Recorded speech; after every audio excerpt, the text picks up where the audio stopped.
Hello and welcome to another edition of the Stench of Truth. Of course, now we have the upcoming war with Syria and the decision to arm the so-called rebels who are in actuality terrorists and thugs, murderers and thieves.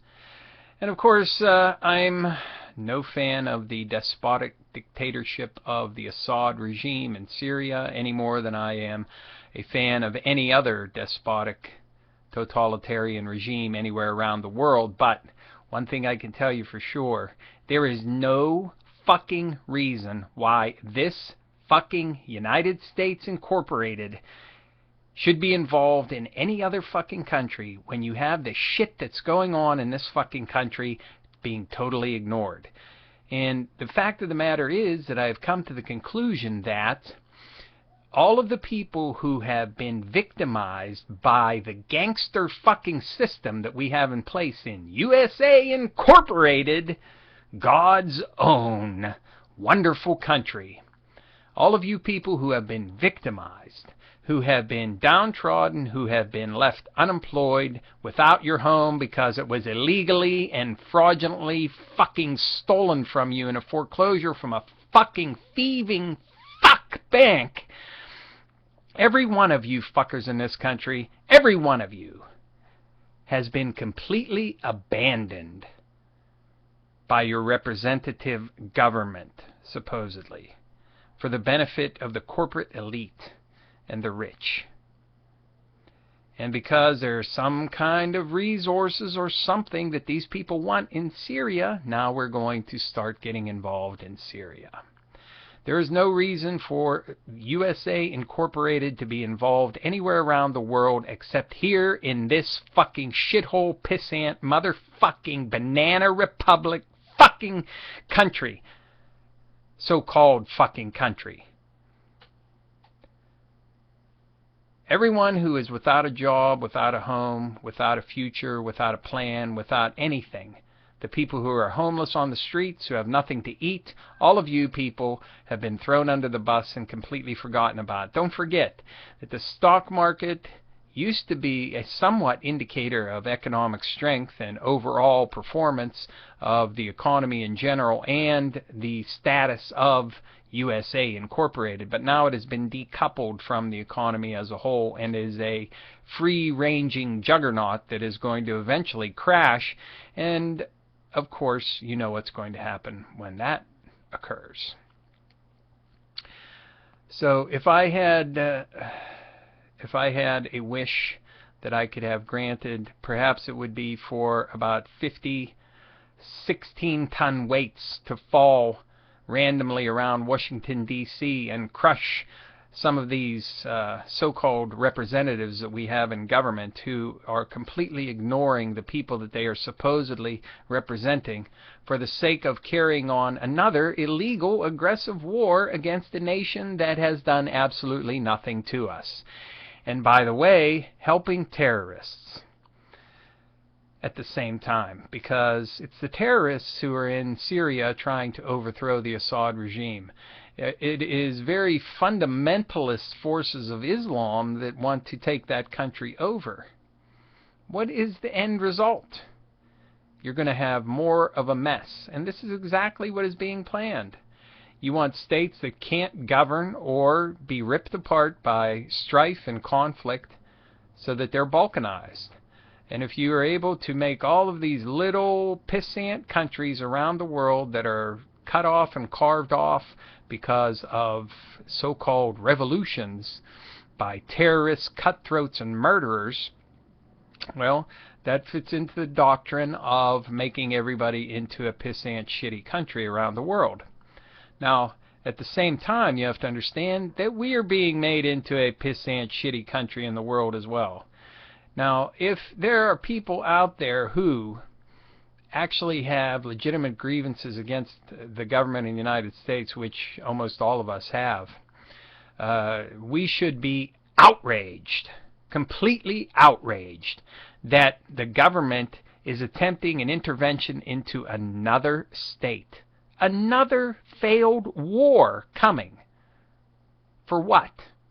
so that we can spend hundreds of billions of dollars to fund terrorists so that they can murder and behead people in the streets of Syria.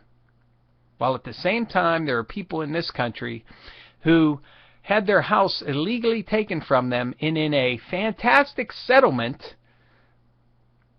get $500. Yeah, that makes a lot of fucking sense. You have up is down, left is right, everything is backwards. But I want to pose something else to you as well. When you look at the overall picture, when you look at how things are going, when you look at all of the various different threads of the web that is going on all around us all the time, what I see is a concentrated attack on the very federal government itself. And it's coming from many different fronts. And if there was any will within Washington to address some of the major fucking systemic problems and ongoing catastrophe in this fucking nation, they can't get anywhere or do anything because there is a full frontal assault on the federal government. Now, I know a lot of you so-called anarcho-capitalists and libertarians and all you other anti-state people will be really happy about that, but you know what?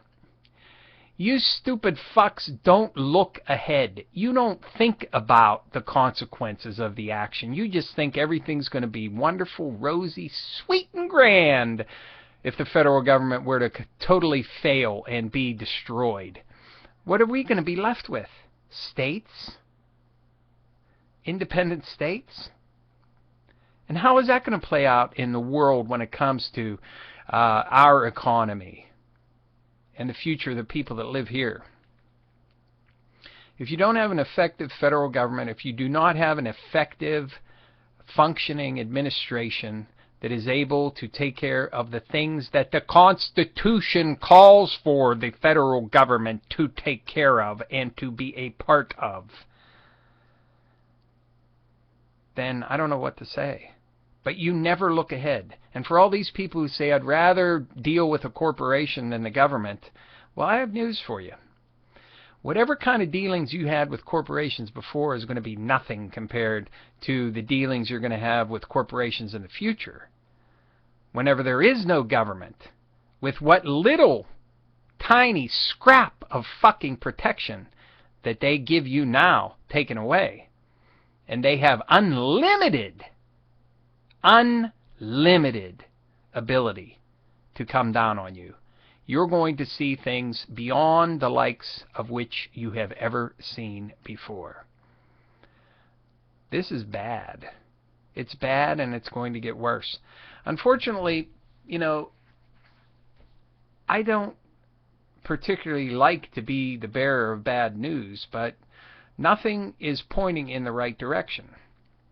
There are plenty of things that can be done in this country to make it better for everybody. People can come out and protest the activity in Syria. We can have mass mobilization. This is what I've always been talking about for how long now? How long have I harped on this idea of mass mobilization, of people getting out in the streets, of people blocking commerce, of people preventing people from doing things, prevent the transfer of money, prevent the shipment of goods, prevent everything that is running this, whatever it is that we have left that you want to call an economy in this fucking country. That's really the only answer, and that's the only thing that I'm going to be talking about, because you're not going to get any action from a political perspective. The only way you're ever going to get action is if people get out in the streets, in force, in mass, over a long period of time, with specific fucking goals in mind. Not just go out and play around like Occupy Wall Street did. Although, I give them kudos for shining a fucking bright spotlight on Wall Street. But beyond that, they did nothing because they had no demands. You have to have demands. You got to build from that. You go out with a specific set of fucking demands, and you make them known, and you say, I'm not going home. I'm not getting out of the way of this motherfucking truck. I'm not going away from blocking the entrance to this fucking bank. I'm not getting out of the middle of the fucking street until my demands are fucking met. That was the fatal flaw of Occupy Wall Street. No demands, nothing that you could set as a concrete goal for an accomplishment of whatever it is that you fucking set out to do. The fact of the matter is, the only answer now is mass mobilization, and I still do not see that. I do not see that in the near term. I do think it's going to happen at some point, and it's going to be messy.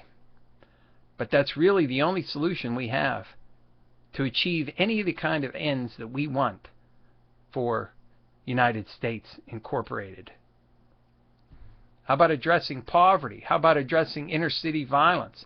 How about addressing the lack of jobs? How about addressing foreclosures? There are plenty of demands that you can make right now. Cease and desist all fucking foreclosures. Open-ended. Force the Federal Reserve to fund municipalities and state governments through buying of bonds. Force the Federal Reserve to refinance all student loans. Force the Federal Reserve into a reconstruction project on infrastructure in this country, which is all falling apart. How many bridges do you cross during the course of your week or month or year or whatever that are on the verge of fucking collapse? And nobody is even doing anything about it. Instead, you have this frittering and this twiddling of fucking thumbs over what to do about Syria. Who gives a flying fuck about Syria? I don't. I don't want the people there to suffer. You know, I'd like everything to be rosy in Syria, but goddammit, I don't give a shit what happens in Syria when it comes to what's happening on my motherfucking street, in my neighborhood, in my fucking community, and with people that I know who've been thrown out of their fucking houses, thrown out of their fucking jobs, and had their fucking future taken from them. And now they're talking about eliminating Social Security and Medicare and all these things, putting chain CPI on and all this other stuff so that they can remove every last vestige of a social safety net in this country, so that if you end up losing out to the criminal, fraud, gangster system that we have in this fucking country, you have no alternative but to end up on the fucking street. And if that's where you want to end up, then I guess you're just going to be a slow motion train ride right to that destination. Mass mobilization with demands. With demands. And you don't quit until the demands are met.